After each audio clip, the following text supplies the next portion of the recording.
Oh boy, I can't wait for all these unique and cool games coming out. Where's the weird shit?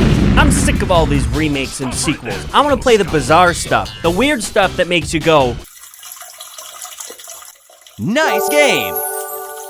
So I've taken it upon myself to find the strangest games worth talking about, from obscure classics to itch.io. This is episode 4 of the weirdest games on the internet.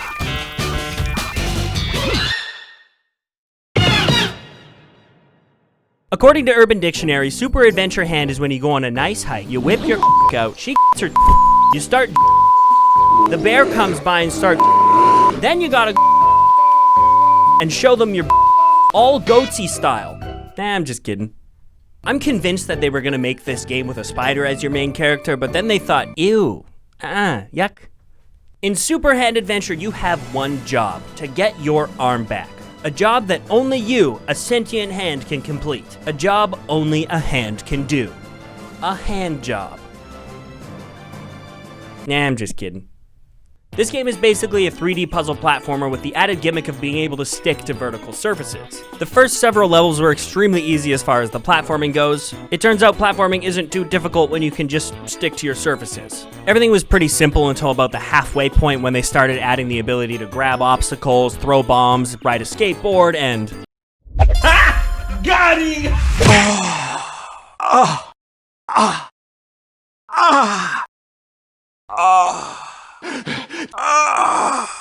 Every time they introduced a new mechanic, it kind of felt like it just disappeared in the next stage. Like, I was thinking to myself, they should have a little car that I could grab and drive around in. And then the next stage, they had a car I could grab and drive around in. And then one stage later, the car that I could grab and drive around in was just gone. I feel like good game design will teach you a mechanic and then elaborate on that in the next few levels and then introduce something new and eventually tie it all back in together. But it felt like the mechanics here came and went and then showed up again 10 years later with milk expecting to be part of my life again. I also felt like there was just so much more they could do with the hand mechanic. Like you could have weapons that the hand could pick up and utilize, or maybe you could do karate chops to break obstacles. You know, stuff like hands do, like picking noses and telling people to f*** off. Nah, I'm just kidding. Oh wait, no, they actually did that one. There was just a lot of really fun elements that I wanted to see them elaborate on more, and they didn't really. The finale was an entire boss battle with a stinky, yucky, giant laser beam shooting foot in a top hat. You had to navigate the stage and toss bombs at it to do damage, and this was the one and only time there was actually any real combat or boss battles in this game, and I feel like that's something that they could have really elaborated on. And then that's it, you get your arm back, and there's 4 more random stages that don't really add anything to the game at all. But I gotta hand it to him. Super Adventure Hand was a pretty polished package, and despite the early stages being a little bit void of challenge, overall the game was pretty fun. I just wish there was less stinky, ugly, dirty feet. Yuck. I'm just kidding. Sonic Dreams Collection is a collection of 4 Sonic minigames presented as an unfinished Sonic project by an unnamed Sega studio. The game, according to Wikipedia, is meant to highlight some of the Sonic fandom's peculiarities, aka all that freaky sex stuff they're into. Inflation, orgies, feet stuff, putting all the Chaos Emeralds up your butthole. What the hell is wrong with you, Sonic fans? I actually wasn't going to talk about this game in this video, aside from cracking an easy joke at the expense of Sonic's feet, but one of the minigames, Eggman Origin, actually requires a bunch of neat prerequisites to be able to play. Inside the game's files, there's a program called SegaNet EXE. After launching this program and entering a username and password found within the other minigames, you can get Eggman Origin to connect to SegaNet. During this whole process, my firewall popped up and asked me if it had permission to connect to SegaNet, which was just kind of creepy. So if weird pictures of Sonic start showing up on my desktop, it wasn't me. It was the SegaNet. Let's just make that clear. It's SegaNet's fault. Anyways, in order to start Eggman Origin, you have to go to one of the other minigames and create a Sonic OC that you can upload into Eggman, which is every Sonic fan's dream. So after creating Chibi, Gift, Nova the Princess Hedgehog, we were able to upload her into Eggman Origin and finally launch the game.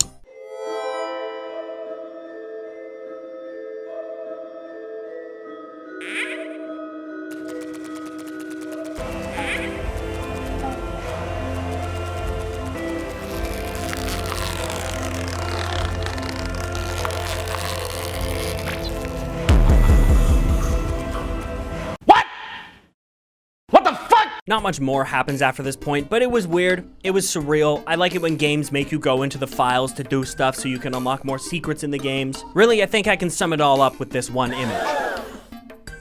That's a picture of Sonic's feet, isn't it?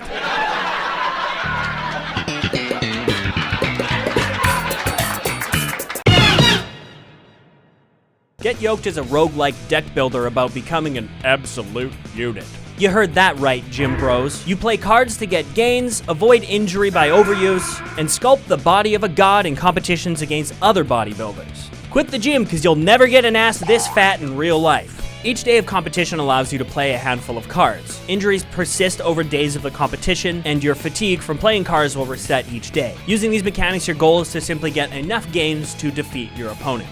It's a really easy gameplay loop to learn, and the more you focus on cards that activate a certain muscle group, the bigger that muscle gets, so you end up going from this to this.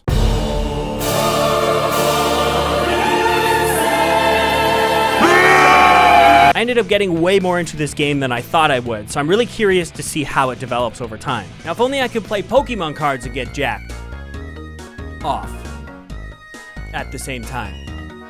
I'm just kidding. Every once in a while I come across a game that I don't really have much to say about, but I still just want to show you guys. InCARceration is a WarioWare minigame collection where you literally get incarcerated. It has you driving around to mow lawns, straight up milk, make business deals, and commit crimes like any American teenager.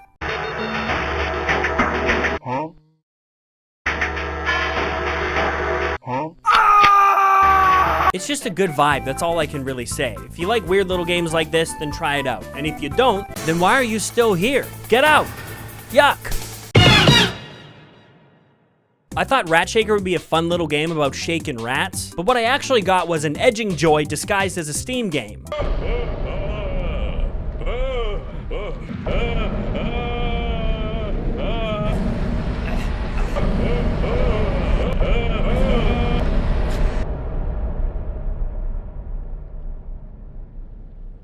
Hoggers! What I actually got was one of the best short horror experiences I've ever played. The main and only mechanic is shaking and squeezing your omnipotent rat to trigger different things, like opening doors, turning on the TV, or flushing the stinky poopy toilet. And the rest of the game just has you walking through the environment trying not to shit your little pants. The atmosphere and the sound design of the game had me covered in boost gumps the entire time. I had a nervous feeling in my gut from the moment I walked up into the house in the field to the very ending of the game. The comedy of the rat shaking juxtaposed against the absolutely creepy horror elements was just not something I was expecting. Half the time you're laughing at the rat shaking noises, and the other half of the time you're clenching your butthole as you realize how disturbed this game actually is. Some of the subtle plot lines are pretty dark if you look into it. This was one of the most surprisingly premium experiences I've had making this video series. Games like these are quite literally the reason I make these. 11 out of 10, my rat is a glow stick. Hoggers!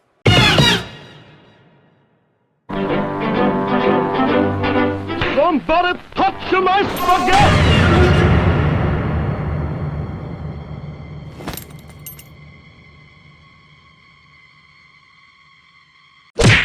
Spaghet is a simple survival horror game that has you slapping spaghetti to avoid demons. If that doesn't sound like a hot date in Italy, then I don't know what does. If your spaghetti gets too cold, you lose, and you have to slap it to produce heat to keep it warm. All the while, several different demon bears are trying to kill you. Each one has a different way of surviving it, like stare at it to make it go away, or make sure it doesn't see you. And there's a TV screen in the distance that gives you a little hint on what to do when each bear pops up. Overall, it's fun to play for like an hour or two, but between Spaghet and Ratshaker, I've realized how much fun games with horror and comedy elements are. When a game is scary, you're typically on edge the whole time and you're anticipating what's gonna happen next. But the comedy aspects pull you out of that I'm ready to get scared mode, and then the horror elements come back and completely blindside you. It's like you forget that you're scared because you're slapping your spaghetti, and then bam, Freddy Fazbear out of nowhere pops up and gives you some super adventure hand. I'm just kidding. All right, that's everything I wanted to show you this time. Please subscribe. I hate my day job. Get me out of there.